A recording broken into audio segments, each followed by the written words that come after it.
This is her last project here." That was the sentence that cut through the reception hall, sharper than any toast or announcement.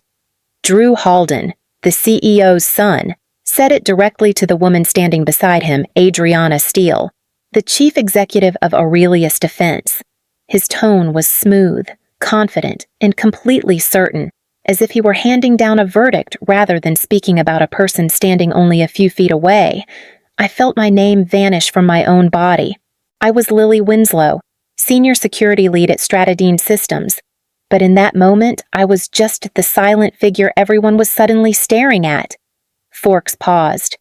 Conversations died mid-sentence. Adriana's eyes settled on me, steady and unreadable, like she was measuring something I did not know I was offering. I managed to stand still. Drew didn't look at me. Not once. He turned away as if the matter were closed, as if I had already disappeared. Someone beside me whispered my name, but I couldn't answer.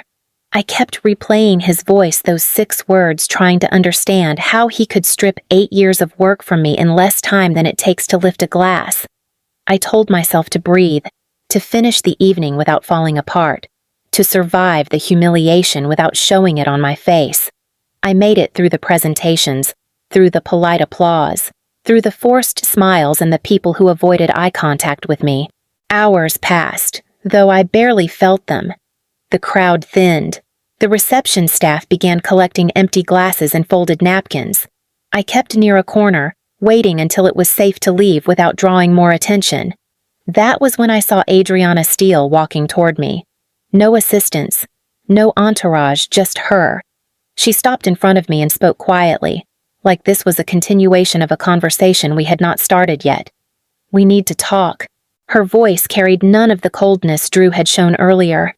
It was something else entirely, something I could not name. I followed her toward the exit, unsure what waited outside.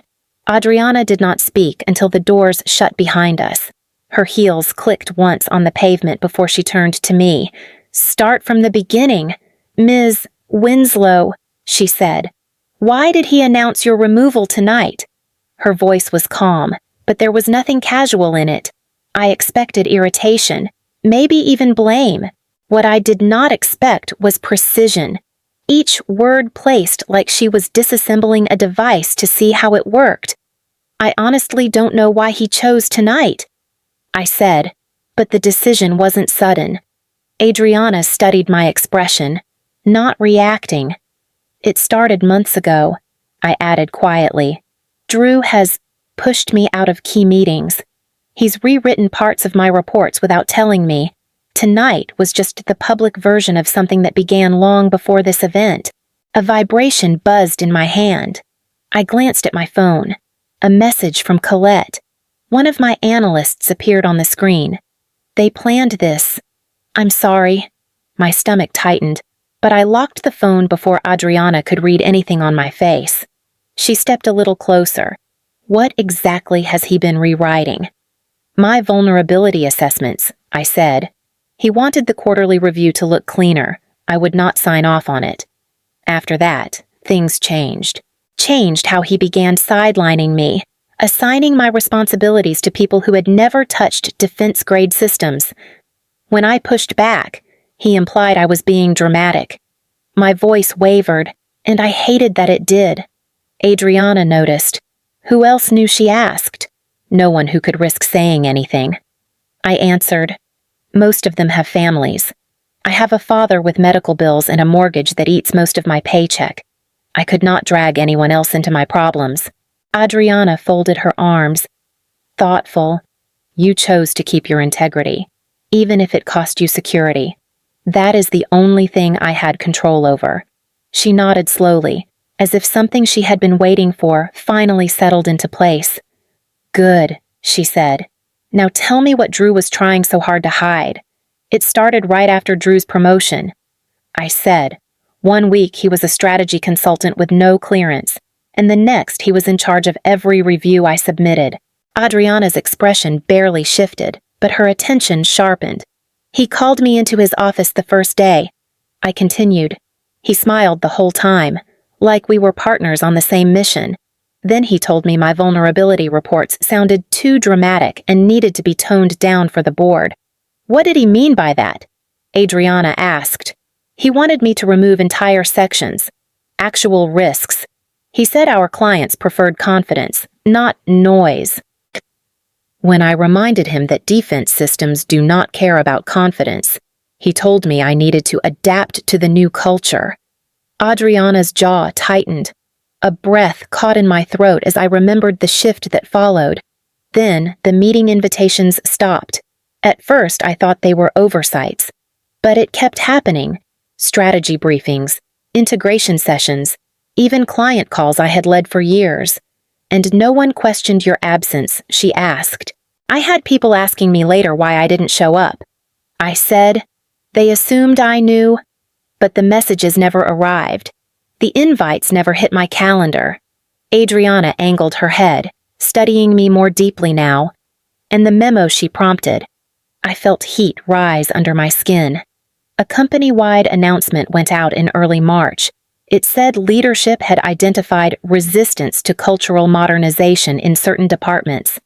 It never named me, but everyone knew who they meant. After that, people avoided defending me. They were afraid to be associated. Adriana exhaled slowly. So this was deliberate. It was a push-out, I said, a slow one, designed to look like I was the problem. For the first time since she brought me outside, something in her expression softened just slightly, but enough to tell me she believed every word. Still, she kept whatever she was really thinking locked behind her eyes. She glanced back toward the glowing windows of the reception hall. Then it is time I tell you why I asked you to walk out here with me. I took a steady breath. The turning point was the audit in early spring. Stratadine needed a clean report for the upcoming defense renewal. Drew called me into his office 2 days before the submission. Adriana waited, her eyes fixed on me. He told me the board was nervous. I said. He said a few red flags would create unnecessary noise. His exact words were that we needed to avoid scaring them. What did he want you to change? She asked. He wanted an entire vulnerability chain removed. I said. It was serious. It affected encryption layers tied directly to defense-grade communications. If we hid that, we would be lying to the government. I told him I would not do it. And his response. He leaned back in his chair like I was a child having a tantrum. He told me I needed to show I could be a team player. He said people with rigid principles never survived long in leadership. I felt my throat tighten. That night, I went back to check the system logs for the audit package. My access was blocked. I thought it was a glitch, so I called the administrator. She told me my permissions had been adjusted per leadership request weeks earlier. Adriana's expression sharpened. Weeks earlier. Yes, I said. Before I ever refused anything. He had already started preparing to replace me. He just needed a reason that looked clean. Adriana was silent for a long moment. Too long. She was thinking, calculating. Something in my story connected with something she already knew. When she finally spoke, her voice was lower than before. Integrity is expensive in this industry. Few can afford it. I stared at her, unsure whether she meant it as a compliment or a warning. But she held the thought like it was a truth she had lived with far too long. Then she looked toward the emptying parking lot and said quietly, There is a great deal more you need to understand about Stratadine. Adriana clasped her hands behind her back, as if preparing to open a door she had kept closed all evening. I did not bring you outside to discuss humiliation, she said. I brought you outside because I have been reviewing your work for months. I felt a jolt in my chest. My work. She nodded once. I chair the National Cybersecurity Standards Council. We are preparing a transparency initiative that will affect every defense contractor in the country. That is significant. I managed. It is overdue, she replied. Too many firms hide their risks. Too many executives alter reports to protect profit margins. We have been evaluating senior leadership across several companies. Stratadine was flagged early. The statement landed like a blow. Flagged for what irregularities? She said. Trends that suggested someone was manipulating vulnerability data. Before tonight, I already suspected internal interference. When I watched Drew Halden publicly dismiss you, the pieces aligned. My pulse hammered. She had not just witnessed the collapse, she had been tracking the cracks long before they showed. Adriana continued, "We are forming a specialized, independent group to design the new transparency standards. I want you to help lead it." For a moment, I forgot how to breathe. "You want me to develop the protocols?" "Yes. Your record shows a consistent refusal to bend your assessments. That is exactly the kind of foundation we need." Footsteps approached behind us. Drew Halden's voice slid into the air. "Is there a problem here?" Adriana did not even turn toward him. "No problem. I am offering Ms. Winslow a strategic role in our national initiative." She allowed a thin pause. "If she accepts, Stratadine will be required to adopt her protocols." The blood drained from Drew's face so quickly it was almost visible in the dim light.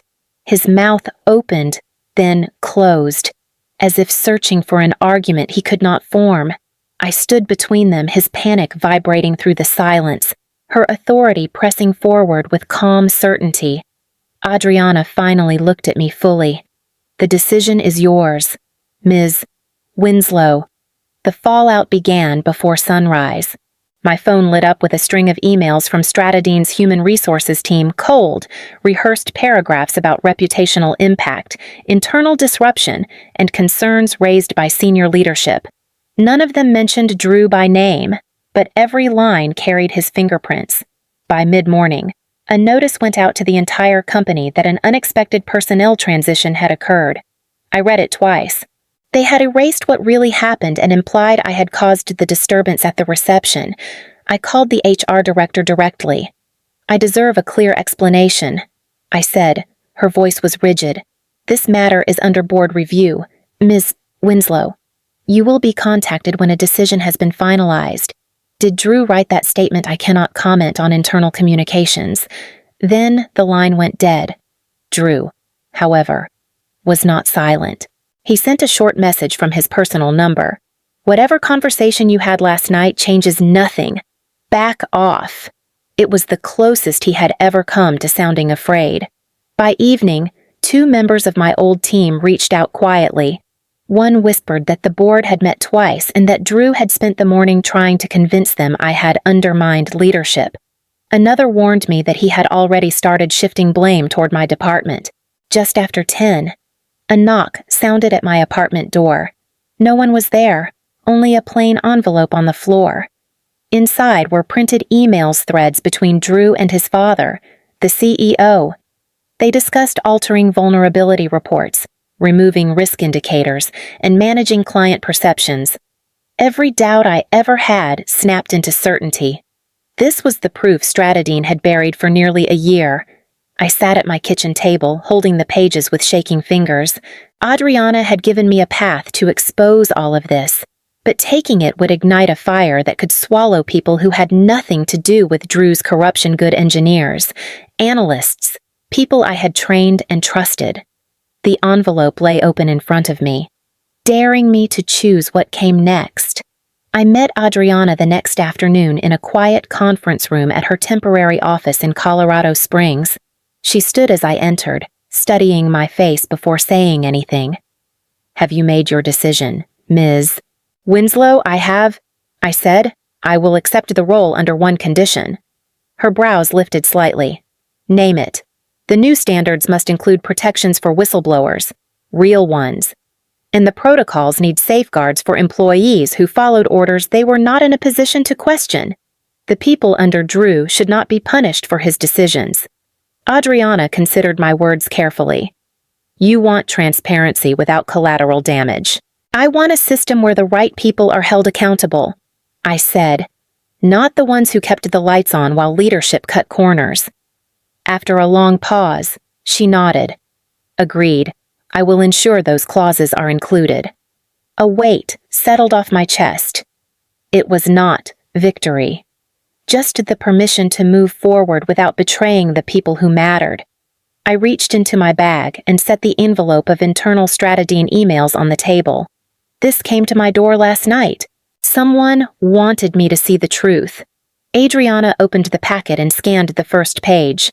"Do you know who sent it? I do now," I said. "An engineer named Marcus Ellery. Drew sidelined him last year after Marcus refused to sign off on a rushed deployment. I defended him then.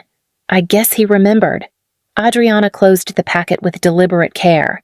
"Then you are not as alone in this as you believe." By the end of the week, I was immersed in drafting the first version of the transparency framework. It felt like building a bridge in the middle of a storm, steady work against unpredictable gusts. Then, the storm shifted. A headline appeared online: "Late Friday night senior Stratadine employee removed over performance concerns." Internal sources claim. It was a smear, unmistakably crafted to discredit me before the standards could gain traction. Drew had chosen his battlefield, and now I had to decide how to meet him on it. The ballroom in Denver was filled long before my session began. I spotted Drew and his father immediately front row, centered, their expressions tight with anticipation. They expected a spectacle, something they could twist into proof that I was unstable or unprofessional.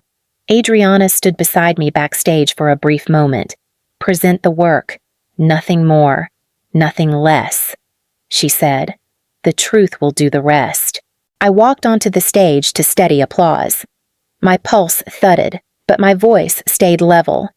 "Over the past several months," I began, "our team has analyzed vulnerability reporting practices across more than 100 defense contractors. What we found reveals a pattern far more alarming than isolated mistakes." I tapped the remote. A series of charts appeared clean, simple, undeniable. "Some companies," I continued, "altered vulnerability chains before submission. Others removed high-risk indicators to preserve their internal metrics, and a few suppressed entire reports, delaying disclosure for weeks or months." A murmur rippled through the audience. I did not look at Drew, but I could feel his stare.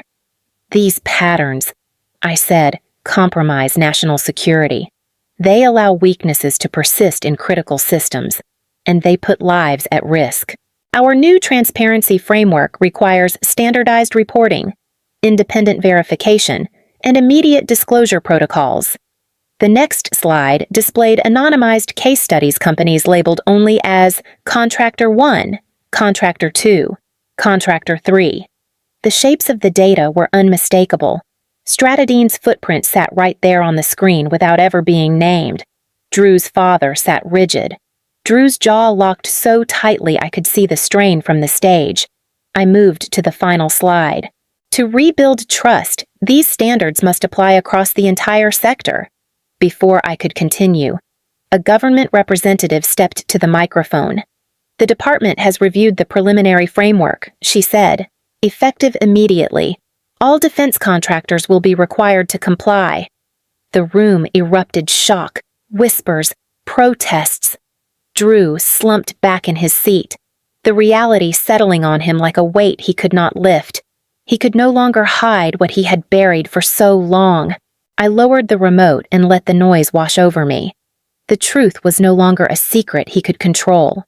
The fallout from the summit hit Stratadine faster than anyone expected. By the next morning, investigative requests flooded the company's servers. Federal auditors demanded full access to archived reports. Aurelius Defense Stratadine's second-largest client announced that all contracts would be frozen until an external review confirmed compliance with the new standards.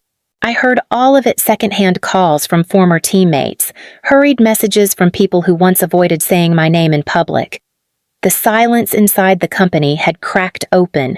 Late that afternoon, Marcus Ellery walked into a scheduled meeting with federal auditors. He carried a folder identical to the anonymous one he had left at my door. When they asked if he understood the risks of stepping forward, he said, "I do, and the new protections make it possible." His voice didn't shake. Mine did when I heard what he had done. Within hours, Stratadine announced that Drew had been suspended pending investigation. The phrasing was empty, but the meaning was not. His father, the CEO, tried to hold the line, insisting everything was a misunderstanding. That defense lasted less than a day. The auditors uncovered concealed failures in 2 major deployments. Failures Drew had rerouted to junior staff so they would not appear on his record. They found altered timestamps, missing attachments, and chains of approval that ended abruptly where his edits began. When the board confronted him, he blamed everyone within reach: engineers, managers, contractors. Not once did he deny the altered reports. He only denied responsibility for them. By evening, the board announced its intention to remove the CEO as well, citing leadership failures and breach of fiduciary duty. I sat in my temporary office, listening as the news spread across the industry. I felt no triumph, no thrill of revenge. Everything that was collapsing inside Stratadine was collapsing because it had been built on a lie. And lies never hold once the truth is allowed to breathe. I had not destroyed anything. The truth had done the work on its own. The official announcement arrived early on a Monday morning. Stratadine's board released a statement declaring that Drew Halden had been terminated for cause and barred from holding any position connected to defense contracting. The decision was permanent, with no appeal. Half an hour later, his father submitted his resignation, citing leadership fatigue, though everyone knew the truth. Sanctions followed, and industry groups moved quickly to blacklist both of them. I closed the article on my screen just as Adriana stepped into my new office.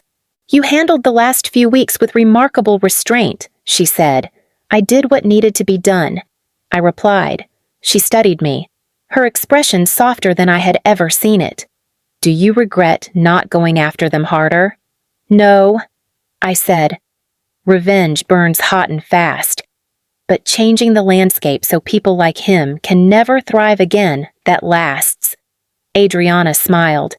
"Then you have built something far greater than retribution."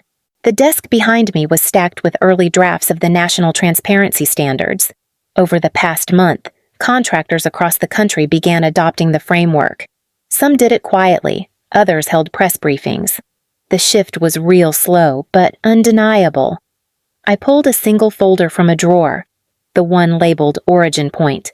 Inside was the printed agenda from the night Drew tried to erase me with 6 careless words. I kept it not out of bitterness, but because it reminded me of where everything truly started. Adriana tapped the folder. "You know," she said, "stories like yours matter. They show people that accountability can win if someone is willing to stand their ground." Before she left, she added, "When this framework goes public next month, people will want to hear the whole story. Make sure you tell it." I nodded, knowing she was right. To everyone watching, if you want more stories where truth cuts through power, like the video, subscribe, and stay with me.